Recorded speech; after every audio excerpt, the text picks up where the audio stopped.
Bell Howell is a company that has a long history of making cameras, movie projectors, and other audiovisual equipment.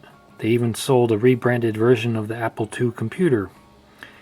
And in recent years, they have licensed their name to be used on digital cameras and camcorders, which are designed and manufactured in China. Other companies with a long history in photography have done this as well, including Agfa Photo, Polaroid, and Vivitar.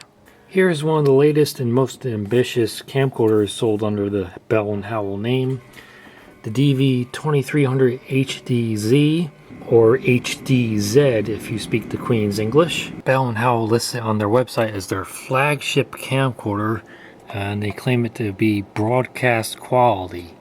It's a digital video and still camera. Advertises maximum resolution of 1080p, which is 1920 by 1080. 16 megapixel resolution, 23 times optical zoom, HDMI output, a 3.5-inch wide LCD touch panel. Other features and specifications shown on the front here include ISO up to 6400 for taking photos, pre-record function, automatic face detection, motion detection, and built-in flash. There again, it claims full high definition 1080p HD widescreen digital video.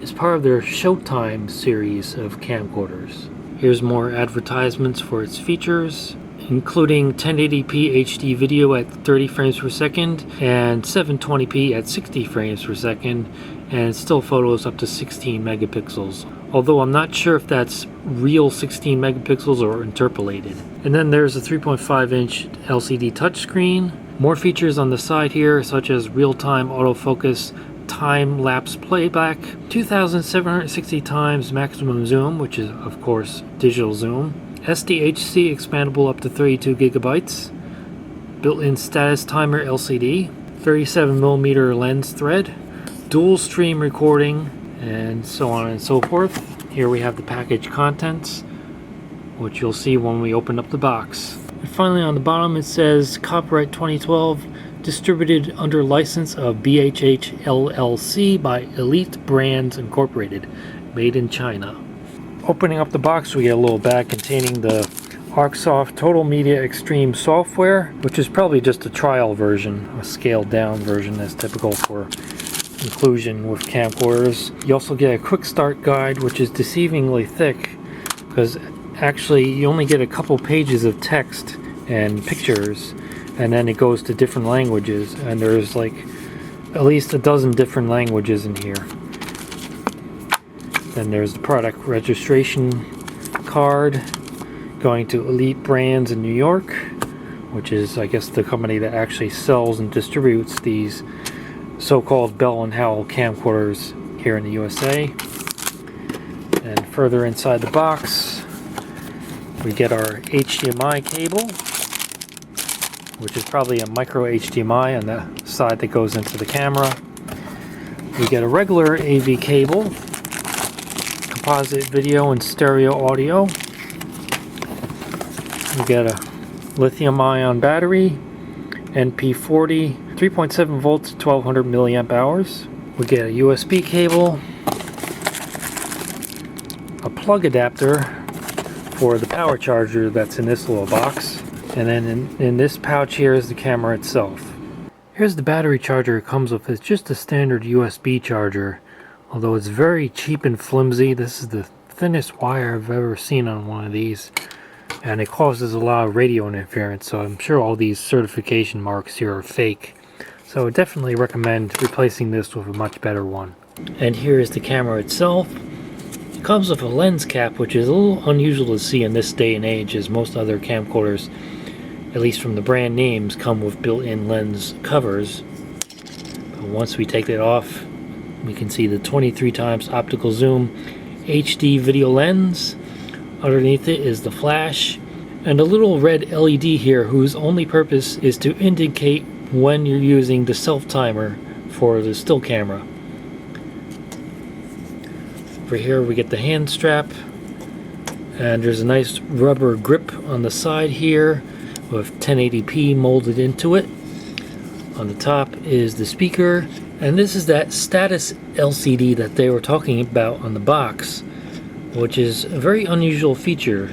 You really don't see these separate LCDs on camcorders anymore.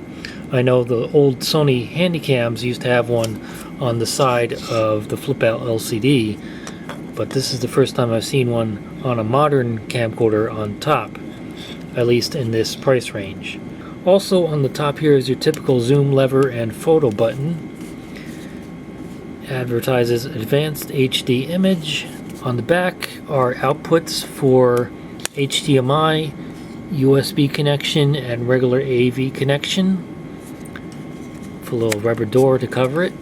There's the start-stop button for recording videos, and a mode button with a little LED above it to indicate which mode you're in. Underneath is the tripod mount and the battery door, which springs open all by itself. So now we can put in that battery, the NP40 battery that it came with, which came fully charged, by the way, which is a nice touch. And of course we can also put in our SDHC card. This is a 16 gig card. Then we close the door. On the bottom there, of course, it says made in China. Supposedly is FCC approved. Now on this side is a nice brushed metal finish with the built-in stereo microphone, which is again unusual to see on the outside of the LCD. Usually they're under the lens or on top, where this one has the speaker. But in this case, the microphones are on the LCD. So if we open it up this way, like that, the microphones will be facing towards the front. The only little downside is that if you have it flipped around to film yourself like that, the microphones will be facing towards the back. There's one notable mistake in their specifications on their website for it though. They claim it has a video light, and if you scroll down, it says again, built-in LED video light. Well, if you look at the camcorder itself, that is a xenon flash, that is not an LED video light, and that's just a red LED for the self-timer. Unless there's some hidden LED underneath this or something, that appears to be a mistake, and this does not actually have a LED video light.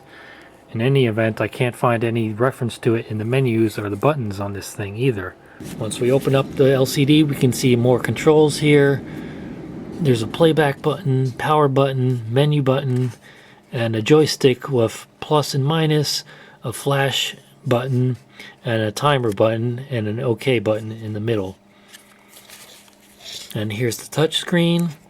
You have to ignore this writing on here because it has this protective film. I only have this camcorder for testing purposes, so I don't want to take that off. But the touch screen still works fine, even with that film on top of it. So we can go into the menu here and choose a bit rate. There's super fine, fine, normal, and high bit rate. But for most purposes, I just choose super fine. There's a resolution setting, 1080p, 30 frames per second, 720p, 60 frames per second, 720p, 30 frames per second, 848 by 480 WVGA at 60 frames per second, and 432 by 240 low resolution at 120 frames per second, good for making slow motion videos. But I leave it in 720p at 30 frames per second because that gives it the best low light sensitivity. You can turn your pre-record on or off. You can turn the time lapse on or off. They give you 1 minute, 5 minute, or 30-minute intervals. There's dual recording, which I think records a low resolution video alongside your 1080p video. So you can use the low res video for things like emailing. There's the face section, scene modes such as night, snow, beach, portrait, landscape. There's white balance, your typical manual settings, or just leave it on automatic. On the second page here we get effects like sepia, black and white, and other things like that. Metering, center, average, or spot. I just leave it on center.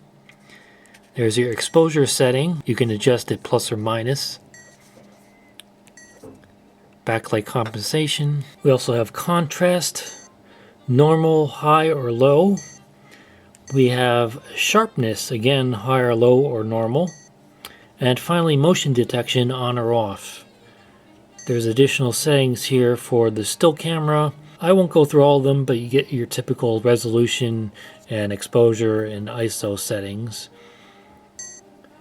Here's some of the setup options, such as TV type, NTSC, or PAL.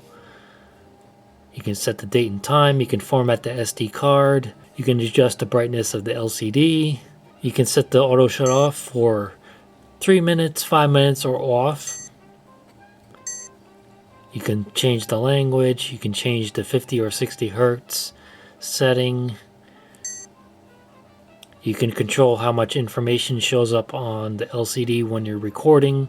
It has an advanced mode which gives you a histogram. You can control the volume of the sound effects or turn them off. You can calibrate the touchscreen, and you can turn the digital zoom on or off. Here, 10 times digital zoom, maximum digital zoom, or no digital zoom, which I prefer. And that's it for those settings in the menus here. You also get buttons on the side here for autofocus or manual focus, electronic image stabilization, or a button to choose your resolution. And a button down here to go into playback mode. The menu and joystick buttons on the side here are redundant with the touchscreen, which is nice in case the touchscreen ever breaks or if you just don't want to use it. So you can navigate through the menus using the buttons on the side here instead of the touchscreen. And this power button is instant response, so you don't need to press and hold it like a lot of other cameras. You can just tap it and the camera turns on. Tap it again and it turns off instantly. Now if we use this button here, we can switch between camcorder, still camera, and voice recorder mode, which is another unusual feature of this camera. The voice recorder mode records AAC audio, 48 kilohertz, stereo, saved as a WAV file. And then there is the status LCD on the top there, showing the battery life, the amount of remaining recording time on your SD card, and if I hit record, it starts counting up the hours, minutes, and seconds of my video until I press stop. So that's another nice little feature. And if I switch into photo mode, it shows you how many remaining photos you have. And in voice recorder mode, it shows you how many remaining hours and minutes of voice recorder space you have left on your SD card. So that's pretty much it for the features and functions of the Bell & Howell DV2300HDZ HD 1080p camcorder. So now let's take a look at some test footage.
Okay, this is a cold start of the 1997 Volkswagen Passat TDI. It is about 50 degrees Fahrenheit outside, so the glow plug indicator will not go on except for a brief flash.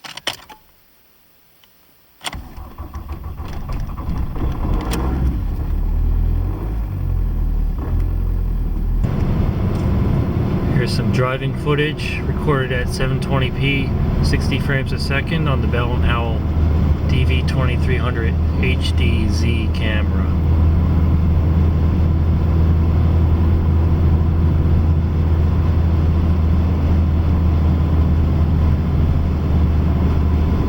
This is with electronic image stabilization turned on.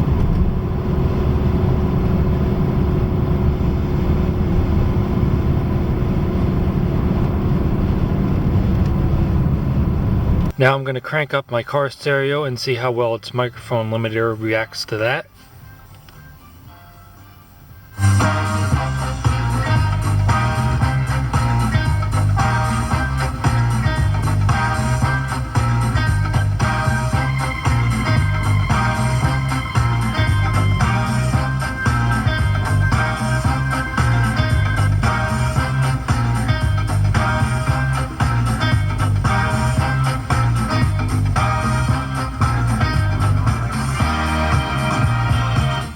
Alright, that was a test of the microphone limiter.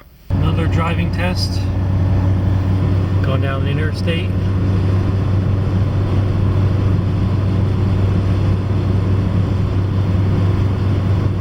Also recorded at 60 frames a second.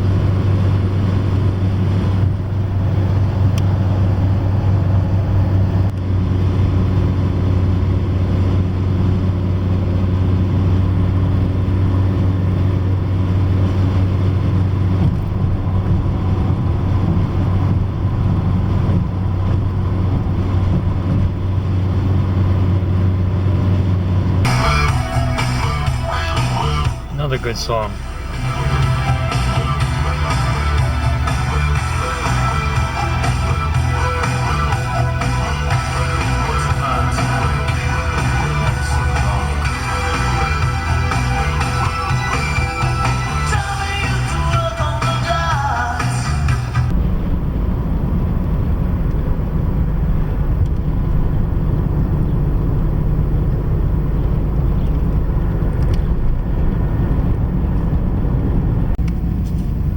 Speed bumps, or speed humps actually.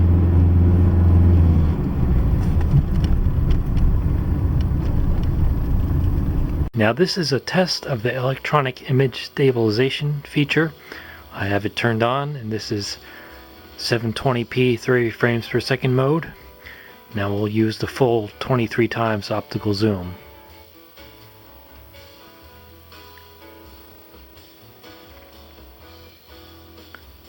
That is the full 23 times optical zoom.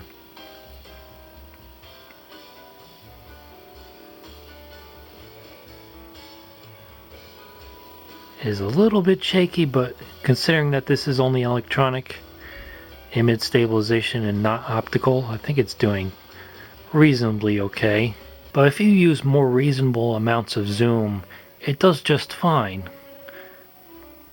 So I zoomed in about that much, is probably about 5 times optical zoom, and that image is very, very stable. Just a minimum of shaking around. And if you're fully zoomed out, there is no shaking evident with the electronic image stabilization turned on. You can even pan around the room, and it's a very steady and stable image. So I'm very happy with the electronic image stabilization on this camera. Compared to previous Chinese camcorders, in which the electronic image stabilization was pretty much useless, this is a huge improvement. because it actually works, which is not something you could say about these cameras a few years ago. But now, definitely no complaints about the steadiness of the image when you're fully zoomed out or using reasonable amounts of zoom, like that.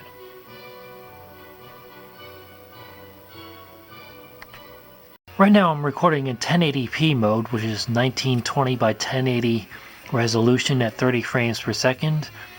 Although this video will be rendered and uploaded in 720p, and all following video clips from this camera will be recorded in 720p, because as you'll see in this comparison, the field of view is much larger in 720p mode. So this is the field of view in 1080p mode, and right now I'll switch over to 720p and you'll see how much wider the field of view gets. Okay, I just switched over to 720p, 30 frames per second. You can see how much more of the image is in the frame, even though the camcorder is in the same exact position as it was before. So that's why I recommend using 720p with this camcorder, because you get a much larger field of view. And I think it's worth that small trade-off in resolution in order to get a more wide-angle image.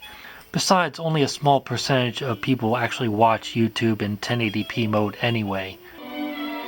Here's an audio quality test of some classical music.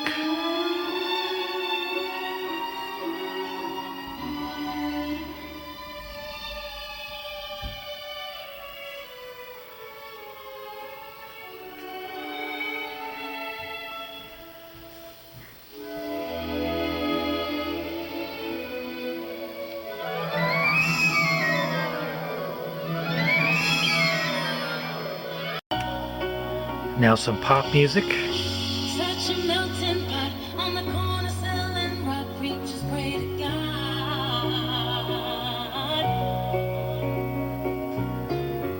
And the gypsy cab takes me down from Harlem to the Brooklyn Bridge. And some country music.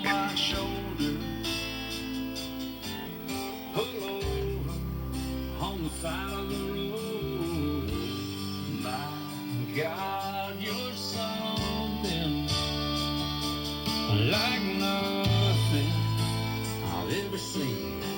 If I'm asleep, girl, let me dream.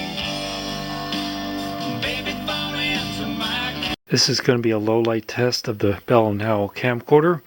This is being recorded in 720p 30 frames per second mode, which has better low light sensitivity than the 60 frames per second mode, because the slower the frame rate, the more time each frame has to capture light. So this is very bright indoor lighting, almost studio grade lighting. I have several different lights on, and I'll turn them off in series, and you'll see how the camcorder deals with the different lighting levels.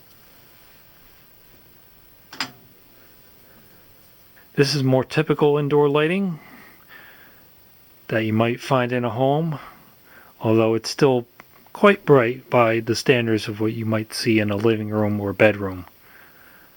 This is more kitchen grade lighting. Now I'll turn off the next light.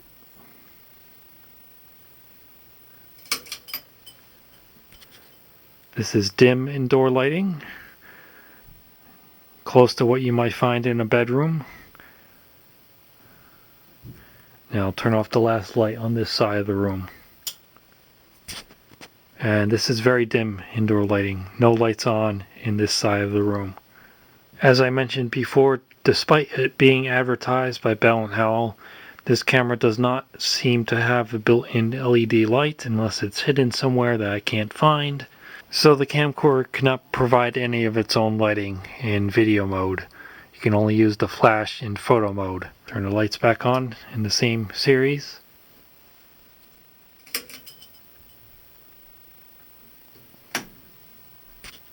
And now we're back to bright indoor lighting. And now here's a comparison in the low light performance between 60 frames per second and 30 frames per second in 720p mode. This is 60 frames per second right now, and now I'm going to switch over to 30. And now this is 30 frames per second, 720p, so you can see how much brighter and clearer the image gets due to the increased amount of time each frame has to capture the light. So that's your low light test of the Bell Howell DV2300HDZ camcorder. And now this is WVGA mode, which is 848 by 480 standard definition widescreen resolution at 60 frames per second. That's 60 progressive frames per second as compared to most other standard definition camcorders which record interlaced video. But there's no real advantage to this mode on this camera except to have a smaller file if you're going to do a direct upload. And now this is a macro test to see how well it does close-ups. I'll just slowly get closer to this candy box on this interesting looking barcode and see how close I can get with the camera remaining in focus. Right now it's about 2.5 or 3 inches away from the box. Now slowly going even closer, and that still looks pretty sharp on the LCD, and that's about 2 inches from the box.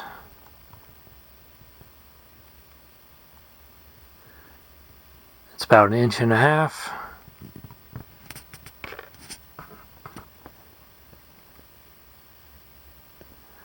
That's about 1 inch.